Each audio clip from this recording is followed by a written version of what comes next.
Oke, baik. Assalamualaikum warahmatullahi wabarakatuh.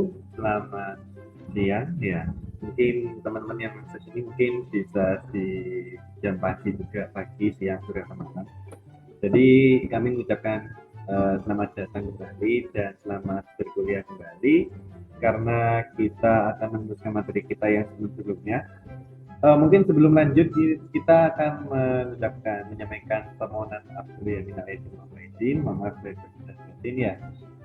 Jadi kalau kami ada salah cara dalam mengajar, kami mohon maaf sebesar-besarnya. Baik, untuk pertemuan praktikum kali ini kita di kecerdasan komputasional kita memasuki materi praktikum ke-6 sebenarnya ini ya, terkait materi naive Bayes classification. Jadi masih seputar klasifikasi tapi metode yang lain, yakni naive Bayes. Mungkin yang pertama akan saya jelaskan dulu terkait uh, yang ada di modul ya. Jadi yang pertama ini ada perintah jelaskan tujuan dari klasifikasi. Kita langsung ke ini aja ya. Untuk pengertian klasifikasi mungkin teman-teman sudah tahu klasifikasi itu apa, dan kita akan membahas yang jenis naive Bayes ya. Jadi naive Bayes ini merupakan algoritma klasifikasi probabilistik yang didasarkan pada teorema Bayes. Nah ini cara kerjanya algoritma ini itu menghitung probabilitas dari setiap kelas, lalu memilih kelas yang memiliki probabilitas terbesar untuk selanjutnya digunakan sebagai prediksi. Gitu. Nah untuk langkah-langkahnya seperti ini. Jadi yang pertama itu kita siapkan dulu data pelatihan atau data training dari sekumpulan objek yang sudah diberi label. Lalu kedua kita melakukan perhitungan probabilitas prior untuk setiap kelas. Jadi priority ya. Ini ada penjelasan lanjutannya, yaitu bahwa sebuah objek akan dimasukkan ke dalam kelas tertentu sebelum melihat fitur objek tersebut. Lalu yang ketiga ini menghitung probabilitas likelihood untuk setiap fitur yang terdapat pada objek dalam sebuah kelas. Nah ini probabilitas ini diperoleh dengan menghitung berapa banyak objek yang memiliki fitur tersebut. Lalu yang selanjutnya ini menghitung probabilitas posterior untuk setiap kelas berdasarkan probabilitas prior dan likelihood. Nah, probabilitas posterior ini itu probabilitas yang objeknya itu masuk ke dalam kelas tertentu dengan cara melihat foto fitur dari objek tersebut. Lalu langkah selanjutnya kita pilih kelas probabilitas posterior terbesar untuk digunakan sebagai prediksi. Lalu kita melakukan uji model dengan menggunakan data uji yang belum diberi label kelas. Lalu yang terakhir kita hitung akurasi prediksi model. Nah, sebenarnya banyak kelebihan dan kekurangan dari setiap jenis algoritma. Nah, untuk naive Bayes sendiri dianggap sebagai algoritma yang sederhana dan efektif karena mampu menghasilkan banyak hasil yang baik dalam waktu relatif yang sangat singkat. Jadi lebih cepat ya daripada algoritma yang sebelumnya kita pelajari dengan sedikit data training yang disiapkan atau diperlukan. Tapi algoritma ini juga memiliki asumsi sederhana yang tidak terlalu memiliki detail-detail ya gitu, seperti ide independensi fitur, sehingga tidak selalu bekerja dengan baik pada data yang kompleks. Jadi kalau misal data kalian itu banyak data frame-nya, itu enggak bekerja dengan baik gitu. Lalu kita masuk ke iya ke sini. Jelaskan perbedaan klasifikasi dan kelas T. Jelaskan tujuan klasifikasi ya tadi. Nah ini mungkin kita lewati aja dulu ya pengertian dari klasifikasi karena teman-teman pasti udah tahu. Selanjutnya kita menjelaskan perbedaan klasifikasi dan clustering. Jadi perbedaan dari klasifikasi dan clustering kita mulai dari tujuan dulu ya. Jadi untuk klasifikasi bertujuan untuk memprediksi label atau kelas untuk objek-objek baru berdasarkan data training yang telah diketahui. Sedangkan clustering bertujuan untuk menemukan kelompok atau clustering yang tersembunyi dalam data tanpa adanya label atau kelas yang sudah diketahui. Jadi kalau klasifikasi kita sudah kita menentukan objek-objek berdasarkan data training yang sudah ada labelnya untuk memprediksi label kayak gitu. Jadi kita bisa memprediksi kelompok-kelompok label berdasarkan data training yang telah diketahui. Tapi kalau clustering itu kita menemukan kelompok atau cluster yang tersembunyi tanpa tanpa adanya label atau kelas yang sudah diketahui kayak gitu. Lalu ada data pelatihan. Mungkin selanjutnya mungkin teman-teman bisa baca dulu ya, bisa di pause juga videonya. Lalu kita lanjut ke nomor 3. Kita lanjut ke nomor 3. Jelaskan pengertian probabilitas prior. Jadi, probabilitas prior itu probabilitas awal yang diatribusikan kepada suatu peristiwa atau hipotesis sebelum adanya pengamatan atau bukti empiris yang baru. Probabilitas prior menggambarkan pengetahuan awal atau keyakinan kita mengenai kemungkinan suatu peristiwa atau hipotesis sebelum kita memperoleh bukti empiris atau pengamatan yang baru. Contohnya, dalam kasus tes medis, probabilitas prior dapat menggambarkan kemungkinan seseorang terkena suatu penyakit sebelum hasil tes medis dilakukan. Probabilitas prior dapat didasarkan pada pengetahuan awal mengenai faktor risiko, riwayat keluarga, atau karakteristik individu yang dapat mempengaruhi kemungkinan terkena suatu penyakit. Itu. Jadi pengertiannya kayak gitu ya. Terus ini di bawah ini kita lanjut ke modul dulu sementara. Nah, untuk pertanyaan selanjutnya teman-teman nggak usah bingung karena kita nggak akan bahas ini, kita akan bahas yang kode bawahnya ini ya. Jadi di sini disediakan kode untuk naik base classifier di mana di bawahnya ini sudah ada soal ya. Nah, yang pertama kita mempunyai sebuah dataset namanya dataset Titanic.csv yang di sini itu merupakan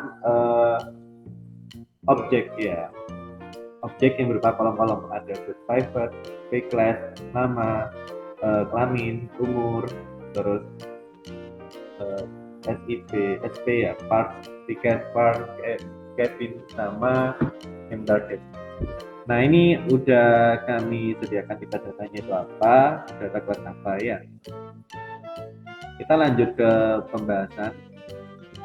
Jadi untuk yang pertama kita langsung ke sini aja ke kode program. Kita menuju ke blok 1. Kita melakukan import pandas SBC, lalu kita membaca data CSV-nya ya. Kayak gini. Jadi mungkin teman-teman udah pada tahu ya cara membaca data CSV. Langkah selanjutnya kita menuju ke blok 2, yakni kita drop untuk kolom dengan ID-nya passenger ID, name, SIPSP, parts, tiket, cabin, dan embarked. Ya, jadi kita drop semuanya atau kita hapus dengan axis-nya itu berupa kolom. Jadi dia itu berupa kolom yang dihapus in place true, yakni itu mengisyaratkan kalau dia itu true untuk dihapus. Ya, ada penjelasan itu. Jadi hasil yang kita dapatkan setelah kita drop semua ini, kita dapat survivor, class, text, age, dan where ya. Jadi kita dapat 5 subclass. Terus kita menuju ke blok selanjutnya, yakni ada blok 3. Kita akan membuat sebuah variabel yang berisi data frame berupa drop dari kelas survivor ya, kelas kolom survivor kayak gitu. Jadi input ini berisi semua yang ada di sini tanpa adanya kolom survivor. Jadi kolom survivor ini kita masukkan ke variabel target kayak gitu. Lalu selanjutnya kita ya ke blok 4 ya. Kita bikin variabel dummies yang mana kita mengambil variabel input yang berisi data frame itu tadi. Data frame-nya ada 4 tadi, isinya ada 4 kelas, ada 4 kolom. yaitu p-class, text, age, dan share. Jadi kita ambil yang text ya, yang kolom teks dari variabel tadi kita ambil, kita masukkan ke dalam variabel dummy. Kita tampilkan variabel dummy berisi apa aja di situ. Female dan male ada berapa begitu. Nah ini membicarakan jumlah dari data yang ada di sini. Jadi Mali itu untuk nomor satu ini benar atau salah, female itu benar atau salah kayak gitu. Jadi kalau 0 berarti dia false, kalau 1 dia true. Oke, kita ke langkah selanjutnya, ke blok 5 ya. Oke, kita ke blok 5. Kita melakukan penggabungan antara variabel input tadi dan dummies yang sudah kita pisah. Untuk kolom teksnya kita bagi menjadi 2 kolom tadi. Kita gabungkan lagi. Jadi di sini hasilnya ada 2 kolom baru ya, female dan male. Terus selanjutnya ini kita masuk ke blok nomor 6, yang mana kita akan menghapus kolom teks dan male ya, karena di sini udah ada female dan male jenis kelamin, sedangkan di sini ada jenis kelamin juga. Jadi untuk menghemat efisiensi kita hapus teks dan male-nya ya. Nah ini mengiterasikan kalau 0 itu dia male, kalau 1 itu dia female. Lalu kita masuk ke blok nomor 7, yakni kita mencari semua yang ada semua kolomnya. Kita cari yang mana nilainya itu none atau 0, nggak ada nilainya kayak gitu. Kita cari, ternyata kita ketemu nih di kolom age itu ada yang nilainya 0. Oke, kita lanjut ke blok 8. Nah kita dapat nih untuk input.age itu kita menemukan beberapa ya, kita batasi aja sampai 20 data. Kita menemukan di baris ke-6 ya, di baris ke-6 sama baris ke-18 dan 20 itu nilainya 6 untuk kolom age. Maka dari itu kita menuju ke blok 9, yakni kita input nilai age yang 0 ya, menggunakan nilai rata-rata. Fill nah atau fill nilai yang 0. Akan nilai rata-rata.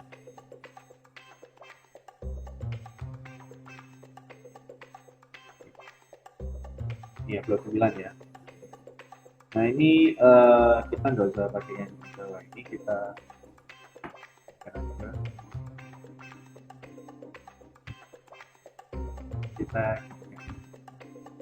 nah jadi diketahui hasilnya menjadi rata-rata semua ya untuk nilai kolom age. Dan yang 6 tadi garis ke-5 tadi ya, 5 ini dia udah berubah rata-rata dari semuanya. Oke, kita lanjut ke blok nomor 10 yang mungkin akan dilanjutkan oleh Mas Vito ya. Jadi Mas Vito.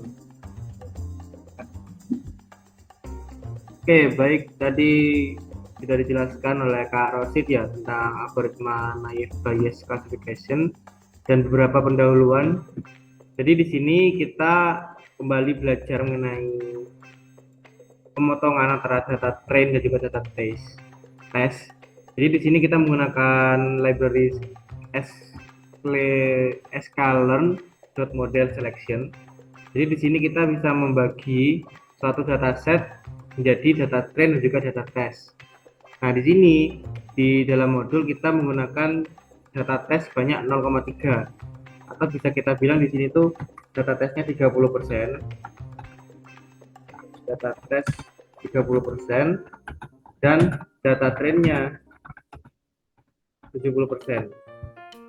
Nah, setelah kalian bagi seperti ini, baik, selanjutnya di sini terdapat yang namanya kita import kembali library baru yaitu yang bernama sklearn.naivebayes. Kita import Gaussian NB. Jadi Gaussian NB ini kita gunakan untuk melakukan model terhadap X-train, Y-train, dan juga X-test dan Y-test. Jadi pertama kita masukkan dulu untuk Gaussian NB-nya ke dalam variabel model. Kemudian kita masukkan data train yang kita mau latih atau kita mau gunakan. Di sini kita akan menggunakan X-train dan juga Y-train. Kita masukkan ke dalam model.fit. Kemudian kita tampilkan nilai yang menunjukkan hasil prediksi atau hasil probabilitasnya. Jadi kalau di sini kita lihat terdapat model.score yang di dalamnya ada X-test dan juga Y-test. Jadi X-test dan Y-test ini digunakan untuk menguji data yang dimana dia akan menampilkan skornya. Kalian lihat di bawah hasil dari prediksi atau probabilitas dari X-test dan Y-test sebesar 0,8059 dan seterusnya. Nah, dalam percobaan ini dihasilkan hasil yang cukup tinggi ya. Jadi kalau misalkan kalian ingat, semakin mendekati angka 1 berarti dia akan semakin besar tingkat akurasinya. Nah, itu juga berlaku pada perhitungan probabilitasnya. Jadi untuk penjelasan yang lebih singkat kalian bisa baca di keterangan di bawah ini ya. Kemudian kita lanjut. Nah, kemudian kita lihat dulu untuk target yang sudah kita bikin di awal tadi ya. Jadi target di situ isinya yaitu ada kolom survive. Jadi 0 ini mengisyaratkan bahwa korban itu tidak selamat, dan untuk 1 dia selamat. Lalu kita ingin mengecek isi dari X-test. Nah, kita cek secara random ya di sini. Jadi kita mengambil 10 data random dari X-test yang munculnya seperti ini ya. Jadi ada ID 431, 171, 774 dan seterusnya. Kemudian kita ingin menampilkan data Y-test, di mana Y-test sendiri tadi kan kita masukkan ke dalam variabel target ya. Jadi untuk Y-test sendiri ini isinya yaitu para korban yang selamat atau tidak. Nah, di sini ada ID 431, 171, 774 dan seterusnya ya. Jadi untuk ID 431 dia selamat, untuk ID 171 dia tidak selamat dan seterusnya. Baik, kita lanjutkan ya. Jadi mohon maaf sebetulnya ini kalau misalkan hasilnya berbeda ya, karena tadi ada sedikit bug. Jadi kita mulai awal dari sini aja ya, dari mencari prediksi dari X-test. Jadi di sini kita mencari prediksi terlebih dahulu dari data X-test banyak 10 data random dengan cara yaitu model.predict. Kita ambil X-testnya 10 data random yang menghasilkan 01, 001 dan seterusnya ya. Nah, kemudian dari data random tersebut kita lakukan pencarian probabilitasnya. Nah, seperti yang kita udah pelajari sebelum-sebelumnya, di mana ketika data itu mendekati angka 1, semakin mendekati angka 1, maka dia memiliki tingkat akurasi yang baik atau yang bagus. Nah, bisa kita lihat di sini dari 10 data random yang sudah kita prediksi di atas ini, kita cari probabilitasnya dan ternyata rata-rata kebanyakan dia memiliki akurasi yang bagus ya. Seperti 0,8, 0,9, 0,96, 0,82 dan seterusnya ya. Jadi untuk nilai probabilitas dari 10 data random tadi seperti ini hasilnya. Oke. Mungkin untuk penjelasan blok-bloknya sudah selesai semua ya. Dari sini kita dapat belajar tentang naive Bayes, bagaimana cara pengklasifikasiannya, bagaimana cari prediksi dan probabilitas. Kemudian untuk penjelasan sudah selesai, kita lanjut ke tugas. Nah, jadi untuk tugasnya sendiri di sini yang pertama, kalian ulangi pada kode 1. Kode 1 itu mana? Kode 1 itu ini yang sudah kita pelajari dari awal. Nah, ini termasuk kode 1. Kalian ulangi semua langkah-langkah ini dan kalian gunakan pada dataset iris. Tadi kan kita sudah belajar menggunakan dataset Titanic. Nah, itu kalian implementasikan terhadap dataset iris. Kemudian gunakan perbandingan 0,2, 0,3 dan 0,4. Maksudnya di mana? Nah, ini kalian ubah pada data tes yang kalian uji coba ya di sini. Nah, di sini kalian ubah 0,2, 0,3, 0,4, kemudian kalian tuliskan akurasinya. Nah, setelah kalian cari tersebut, untuk masing-masing dataset carilah subset kombinasi dari atribut yang memberikan hasil klasifikasi lebih baik dari data asli. Jadi bandingkan 3 hasil akurasi yang kalian bikin ini, mana yang terbaik? Apakah menggunakan data tes 20%, data tes 30%, ataupun data tes 40%? Itu kalian jelaskan di nomor 2 ini. Untuk tugas mungkin seperti itu. Kalau misalkan dari Karasi ada tambahan? Ini dari saya mungkin terkait tugasnya, nanti pengumpulannya tuh kalian jadi dua ya, ada PDF sama kode program Google Colab-nya ya. Nanti jadiin satu berupa file zip. Untuk penamaannya nanti di bagian paling depan itu kan ada tulisan modul.